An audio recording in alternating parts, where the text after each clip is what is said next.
En esta presentación vamos a ver la estructura de la cromatina y los cromosomas, especialmente en células eucariotas. Estos conceptos también están en conceptos de genética en el libro de Cumming y Spencer, capítulo 12. ¿Qué conceptos importantes vamos a desarrollar en esta presentación? Primero, la información genética en tanto virus, bacterias, mitocondrias y cloroplastos está contenida en general en una molécula de ADN corta, circular y libre de proteínas. En cambio, en las células eucariotas, el contenido que contiene grandes cantidades de ADN está organizado en cromosomas junto con proteínas específicas que formarían lo que sería el cromosoma y las cromátidas de los cromosomas.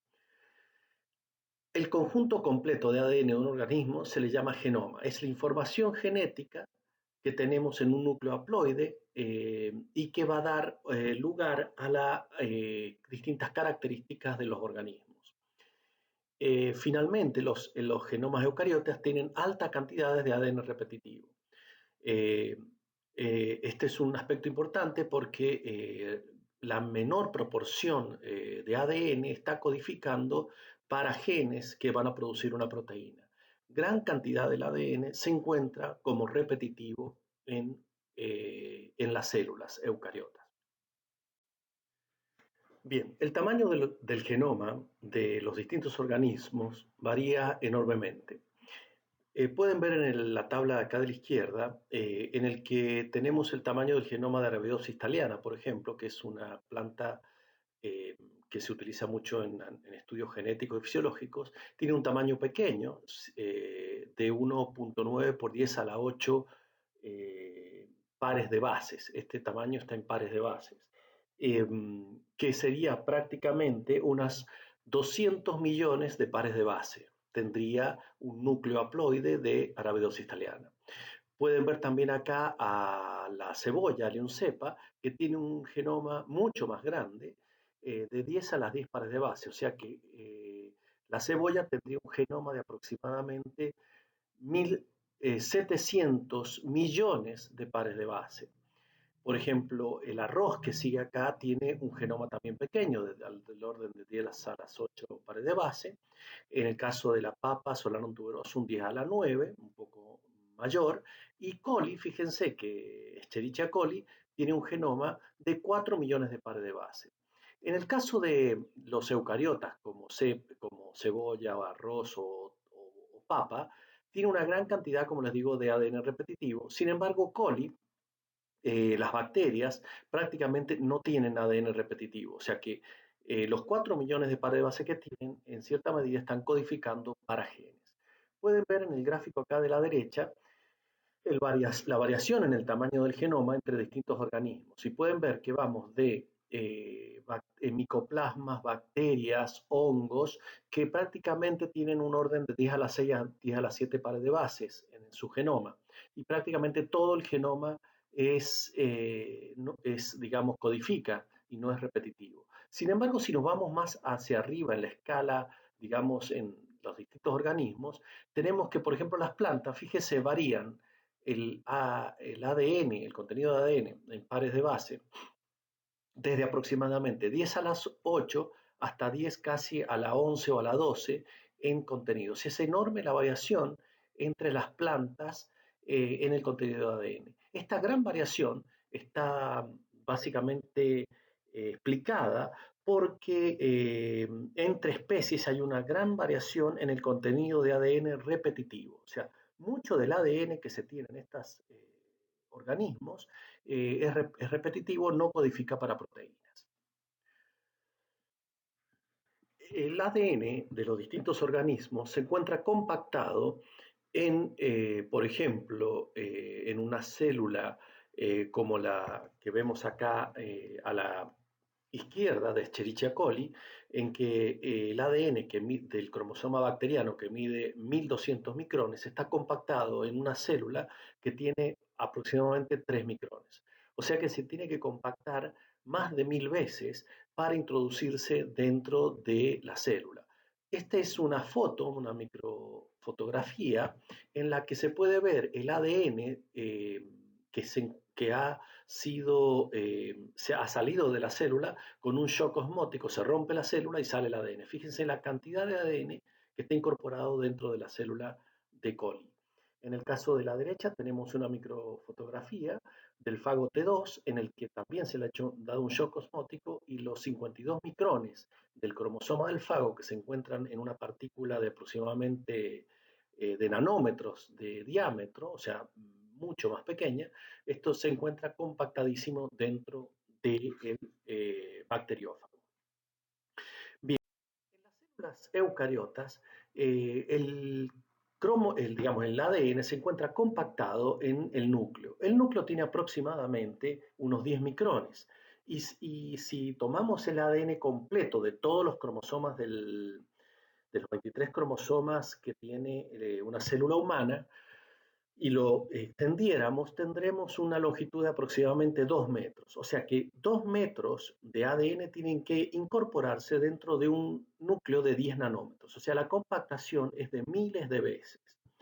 Esto es un aspecto muy importante y en el caso de la célula humana, una célula eucariota, el ADN, como les decía, que como doble hebra, tiene un diámetro de 2 nanómetros. Ese ADN comienza una primera compactación para incorporarse en el cromosoma bacteriano, eh, en el que se compacta en lo que se llama nucleosomas. Los nucleosomas son esta estructura, son un octámero de proteínas que básicamente están formadas por las proteínas H2A, H2B, H3 y H4. En este octámero el ADN da dos giros, luego viene una proteína, un histón H1 que es espaciadora y luego da otros dos giros en otro nucleosoma. Así se va compactando a lo largo, digamos, de la hebra de ADN, se va compactando en estos nucleosomas, que a su vez esos nucleosomas se compactan sobre sí mismos, formando lo que se le llamó un solenoide, que es una estructura de 30 nanómetros de diámetro aproximadamente, donde están compactados los nucleosomas. Posteriormente, luego de esta compactación que lo lleva a 30 nanómetros de diámetro, el ADN se compacta en fibras de cromatina de unos 300 nanómetros de diámetro que van a formar la cromátida del cromosoma. Las cromátidas son, esta es una cromátida y esta es otra del cromosoma, acá está el centrómero, y cada cromosoma está formado entonces por dos cromátidas hermanas, que van a tener un diámetro ya de 700 nanómetros. O sea que todo el ADN de 2 metros de largo está compactado en 23 cromosomas que van a tener cada uno una cantidad determinada de ADN. Y así se logra entonces empaquetar todo el ADN dentro de un núcleo de 10 nanómetros aproximadamente, que es el núcleo de los seres humanos. Bien, como les dije, en el caso del cromosoma eucariota, entonces, cuando ya está en las últimas etapas de compactación para formar el cromosoma o la cromátida del cromosoma, el ADN forma bucles o se va uniendo en lazos a una estructura de proteína que no son histonas, son otro tipo de proteínas. Esa estructura de proteínas va permitiendo formar los brazos del cromosoma, donde el ADN se encuentra altamente compactado. A estas regiones se le llaman SAR por una sigla en inglés, en que son regiones asociadas a, como les decía, un andamiaje de proteínas o armazón de proteínas. Acá a la derecha pueden ver cómo una fotografía de microscopio electrónico de un cromosoma humano en el que se ve la estructura de proteína, que es esta, ven la forma de los brazos del cromosoma, un brazo y otro brazo, y el ADN está todo disuelto porque se lo ha tratado con una solución salina para que se separe de las proteínas. Este sería el andamiaje de proteínas donde está unido todas estas hebras de ADN que se encuentran y se ve de un color gris en la fotografía. Bien, entonces, ¿cómo es la estructura del cromosoma eucariota? En el cromosoma eucariota tenemos las dos cromátidas hermanas, o sea, esta es una y esta es otra cromátida hermana, Quiero aclararles que acá la información genética que tiene esta cromátida es exactamente igual a la información genética que tiene esta otra cromátida. Y vamos a ver más adelante que se originan a partir de la replicación del ADN. La estructura del cromosoma va a variar en cada una de las células de una célula eucariota. Y tenemos entonces el telómero, que es el extremo del cromosoma, el centrómero, que es la zona donde se une donde está el cinetocoro, que son proteínas, donde se van a unir los usos cromáticos que van a tirar para separar en la mitosis las cromátidas hermanas. Y luego tenemos entonces a veces una constricción, que es un estrechamiento de la cromátida secundaria que forma un satélite. Y tenemos un brazo corto y un brazo largo definido perfectamente. En el cromosoma, entonces, de un organismo diploide tendríamos o sea, cada cromosoma va a tener un par proveniente, uno del padre y uno de la madre, cuando se fusionan o cuando se produce la fecundación de la fecundación del óvulo por el espermatozoide en humanos, por ejemplo. Entonces, en cada uno de los cromosomas va a estar en pares, y estos se llaman cromosomas homólogos. Eh, Vamos a ver más adelante entonces que, como les dije, en cada cromosoma tenemos las cromátidas hermanas, que son estas, que tienen la misma información genética. Sin embargo, un cromosoma homólogo con otro varían en la información genética. Van a tener los mismos genes, pero van a variar en la información genética, o sea que van a tener formas diferentes de los genes en cada uno de los cromosomas homólogos. Esto lo vamos a ver más adelante cuando veamos segregación de los cromosomas. Entonces tenemos que esto es un cromosoma, estas son las cromátidas, y los dos cromosomas se llaman par de cromosomas homólogos. Tenemos el centrómero, ¿no es cierto?, que es donde se une, donde se forma el cinetocoro, o sea, se unen proteínas formando el cinetocoro, y donde se van a unir los usos cromáticos para tirar de los cromosomas. Y la molécula de ADN se encuentra en cada cromátida, o sea, cada cromátida va a estar constituida por una molécula de ADN, cada cromátida. A los cromosomas nosotros de cada especie los podemos clasificar de acuerdo a dónde se ubica el centrómero. Por ejemplo, si el centrómero se ubica en el centro, dando dos brazos del mismo tamaño, tenemos un cromosoma metacéntrico, y se puede ver en anafase cómo los cromosomas migran a cada polo. En el caso que el cromosoma se encuentre corrido hacia un extremo, forma un brazo menor y un brazo mayor, se llama submetacéntrico. En el caso de que ya se esté aún más corrido hacia el extremo, forma un brazo mucho más pequeño, que se llama P en los cromosomas humanos, y la otra cromátida más largas, que se llama el brazo Q, y es acrocéntrico. Y cuando ya el centrómero está en el extremo del cromosoma, se le llama telocéntrico.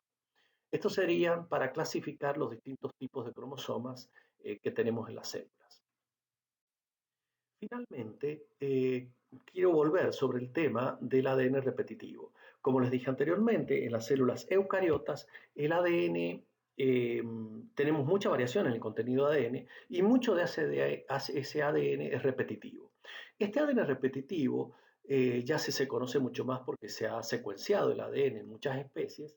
Tenemos dos tipos, podemos dividirlo en una clasificación en uno altamente repetitivo y uno medianamente repetitivo. Altamente repetitivo es que tiene una enorme cantidad de copias, tenemos lo que es el ADN satélite. Y dentro del medianamente repetitivo tenemos repeticiones en tándem, quiere decir que son repeticiones de ADN que van una pegada a la otra, o en transposones o retrotransposones dispersos. Esto vamos a ver después, que los transposones es ADN que puede moverse dentro del genoma e ir insertándose en forma seguida dentro del cromosoma, originando estas estructuras que se llaman sines o lines, que son abreviaturas en inglés, y que es típico de ADN repetitivo en humanos. A su vez, en las repeticiones en tándem tenemos genes de multicopia, que serían los que forman los genes del ARN ribosomal. El ARN de los ribosomas está codificado en el núcleo y está repetido varias veces porque se necesita mucho ARN ribosomal para dar origen a las proteínas. Luego tenemos mini satélites. Estos mini satélites son pequeñas repeticiones de 5 a 10 pares de base que se llaman BNTRs, que son, por ejemplo, los que nos permiten eh, conocer la variación que hay en humanos y los test de paternidad que se hacen en humanos. Se utilizan estas estructuras de mini satélites para poder diferenciar a un individuo de otro, porque son altamente variables en los seres humanos. Y luego tenemos los microsatélites, que son repeticiones de 2 o 3 nucleótidos, muchas veces, y por ejemplo, microsatélites permiten identificar genotipos o variaciones en las plantas. Esto nosotros lo usamos en el laboratorio para identificar por distintas especies, por ejemplo, de olivos o de vid o de distintos tipos de plantas y que son muy útiles porque muchas veces permiten poder identificar distintas variedades de plantas, ya le digo, variedades de olivo o variedades de cerezos o vides, etc.